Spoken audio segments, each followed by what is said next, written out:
কংগ্রেসের প্রার্থী তালিকা ঘোষণা হতে ক্ষোভে ফেটে পড়লেন রবিবার রাতে মালদা চাঁচল বিধানসভার কংগ্রেস নেতা কর্মীদের একাংশ। প্রার্থী না পছন্দ হওয়ায় বদলের দাবিতে দলীয় কার্যালয় ভাঙচুর চালিয়ে রাস্তায় জ্বালিয়ে তুমুল বিক্ষোভ দেখালেন পথ অবরোধ করে। এই রবিবার ঘটনাকে কেন্দ্র করে ব্যাপক উত্তেজনা তৈরি হলো চাঁচলের কংগ্রেস কার্যালয়ের সামনে। রাস্তায় আসবাবপত্র এবং টায়ার জ্বালিয়ে পথ অবরোধ করে তুমুল বিক্ষোভ দেখালেন তরলতলায় কংগ্রেস কার্যালয়ের সামনে। কংগ্রেস কর্মীদের দাবি ছিল আনজারুল হক জানিকে প্রার্থী করতে হবে, কিন্তু প্রার্থী করা হয়েছে প্রাক্তন বিধায়ক আসিফ মেহবুবকে। তারপর দলীয় কার্যালয় ভাঙচুর, কার্যালয়ের সামনে তরলতলা মোড়ে আসবাবপত্র টায়ার পুড়িয়ে রাস্তা অবরোধ করে বিক্ষোভ।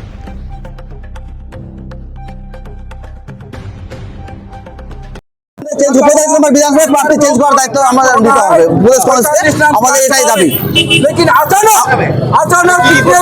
আজকে আমরা টায়ার জ্বালিয়ে রাস্তা অবরোধ করেছি। আমরা আসিফ মেহবুবকে মানছি না। বিধানসভা আমাদের আনজারুল হক জনিকেই আমরা মেনে নেবো। এর আগে বহুবার আমাদের জানানো হয়েছে, সেটা প্রদেশ কংগ্রেসের কানেও গেছে, রাজ্য কংগ্রেসের কানে গেছে, কিন্তু ওরা কোনোদিনও নিতে পারেনি। আমাদের এটা জানতে পারছে না ওরা। আমাদের এখন একটাই দাবি, আনজারুল জনিকে চাই, নাহলে আমরা রাস্তা থেকে উঠবো।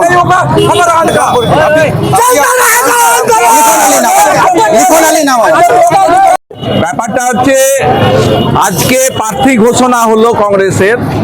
সেই প্রার্থী ঘোষণার পর যে আমাদের আনজারুল হক জনি যে গ্রাসরুট থেকে 2020 থেকে আজকে কংগ্রেসটাকে পুনর্জীবিত করেছিল, তাকে ক্যান্ডিডেট না করে যে জনগণের সাথে বিচ্ছিন্ন 12টা অঞ্চলের মধ্যে একটা অঞ্চলও যার কোনো যোগাযোগ নেই, তাকে জেলা কমিটি ক্যান্ডিডেট হিসাবে ঘোষণা করলো। তাই 12টা অঞ্চলের আজকে জনগণ, বুথ প্রেসিডেন্ট থেকে অঞ্চল প্রেসিডেন্ট সবাই আজকে বিক্ষোভ সমাবেশ হয়েছে। আমাদের একটাই দাবি, জেলা কমিটির কাছে করজোড়ে আবেদন যে প্রার্থী আসিফ মেহবুবকে প্রত্যাহার করে আনজারুল হক জনিকে আবার এই 45 নম্বর বিধানসভায় ক্যান্ডিডেট করা হোক, এই আমাদের দাবি। যদি না হয় তাহলে আমরা এরপর বৃহত্তর আন্দোলনে নামবো। আমার নাম দীপক দাস, চাঁচল ব্লক কমিটির সদস্য। এটা আমি আগে থেকেই জানতাম যে ঈশা খান চৌধুরী, আমাদের যে জেলা কংগ্রেসের প্রেসিডেন্ট, উনি আমাকে প্রার্থী করবেন না। কারণ গত অক্টোবর মাসেই প্রসূন ব্যানার্জির সাথে এই সেটিংটা হয়েছে। ঈশা খানের খাস লোক পিটুদা, যে উকিল, পেশায় উকিল, উনি আমাকে নভেম্বর মাসের 18 তারিখে ফোন করেন যে এমনি ব্যাপার ভাই, তোমাকে ঈশা খান প্রার্থী করবে না, ওখানে প্রার্থী প্রসূন ব্যানার্জি হচ্ছে। প্রসূন ব্যানার্জি যেহেতু এসপি ছিল, তখন ডালুবাবুকে অনেক হেল্প করেছিল, সেই হিসাবে প্রসূন ব্যানার্জিকে ওখানে ভোট করতে হবে, প্রসূন ব্যানার্জিকে জিতাতে হবে। তখন আমি সেই পিটুদাকে বলি যে আমরা কংগ্রেস করি, আমরা কিন্তু ওগুলো কোনো কিছুতে যাব না। বলছি না, তোমাকে টিকিট দিবে না। দিবে না সেটা আলাদা ব্যাপার, কিন্তু আজকে সেটা প্রমাণ হয়ে গেল। যেদিন প্রসূন ব্যানার্জি চাঁচলে টিকিট পেল, তারপরে কর্মীদের, আমাদের এখানে যে টিকিটের যেটা সিস্টেম, জেলা কংগ্রেসের প্রেসিডেন্ট না এখানে কোনো মিটিং হয়েছে, না কর্মীদের সাথে কোনো আলোচনা হয়েছে, আপনারা দেখেছেন। তারপরে যখন মৌসুম নূর, যখন উনি এখানে জয়েন করলেন, আজকে মৌসুম নূর যখন তৃণমূলে গেছিল, সেই টাইমে কিন্তু এইখানে আমরা লড়াইটা করেছি। উনি কিন্তু কংগ্রেসের 8টা সিট তৃণমূলকে উপহার দিয়েছিল। আজকে সেই মৌসুম নূর আবার এসে মালতীপুরে দাঁড়ালো, তাকে কিন্তু কেউ ভরসা যেন না করে। কারণ ঈশা খান, মৌসুম নূর, আজকে ওদের ফ্যামিলির যতগুলো, লেবুবাবু থেকে শুরু করে যতগুলো লোক আছে, সবাই কিন্তু তারা একই বাড়িতে থাকে।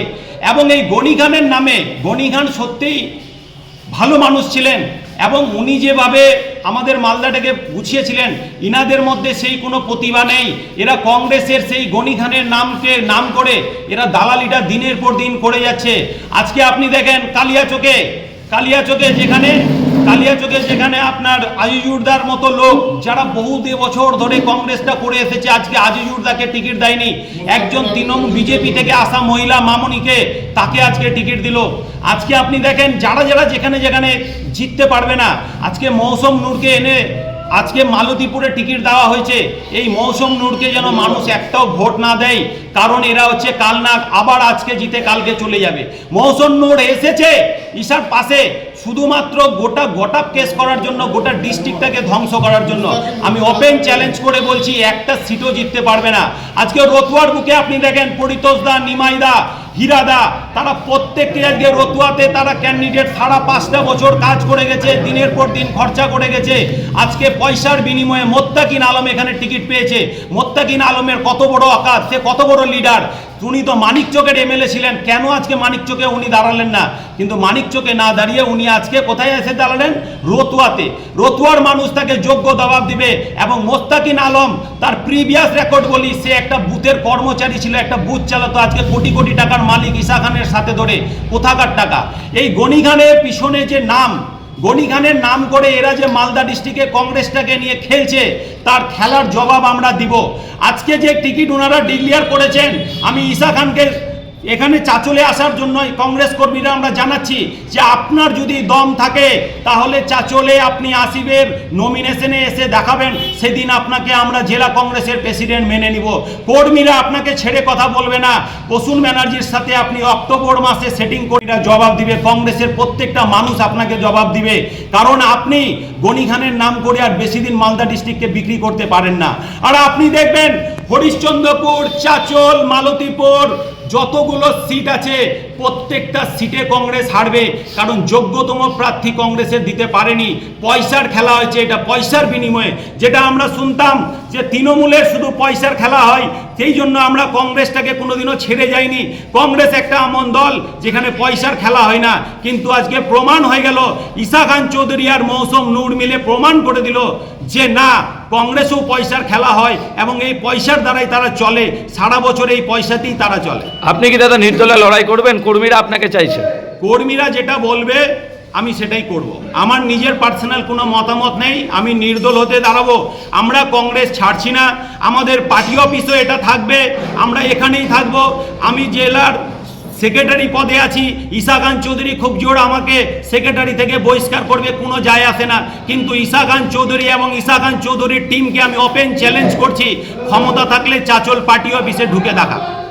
না, আমার তো সবার কাছে আবেদন থাকবে। দেখেন, এটা একাধিক প্রার্থী এখান থেকে ছিল, অনেক জায়গাতেই ছিল, তো সেইভাবে তারা নিশ্চয়ই প্রত্যেকেই সংযম রক্ষা করেছে, দলের সম্ভ্রম রক্ষা করেছে। হ্যাঁ, আমি অবশ্যই সবাইকে পাশে চাই। নমিনেশন করতে দেবে না, এটা তো সাংবিধানিক, এটা আইনের মধ্যে পড়ে না। হ্যাঁ, আমাদের সংবিধান নমিনেশন করা এবং ভোট দেওয়া দুটোই আমাদের স্বীকৃত। এটা কোনো কথার কথা নয়, যারা রাজনীতি করে তারা প্রত্যেকেই জানে যে, কারণ এটাতে বাধা দেয়া বা এটাতে কোনো কিছু করাটা, এটাকে সামাজিক অপরাধ। তবে আমার দিক থেকে অবশ্যই প্রত্যেকের প্রতি থাকবে যে যারা এটাতে আপসেট হয়েছে, তারা যেহেতু কংগ্রেস যদি করে থাকে, যদি কংগ্রেস দলের নিয়ম সবই যদি তারা জানে, তাহলে তারা নিশ্চয়ই পাশে থাকবে, এটা আমি মনে করি। ঠিক আছে, ওকে।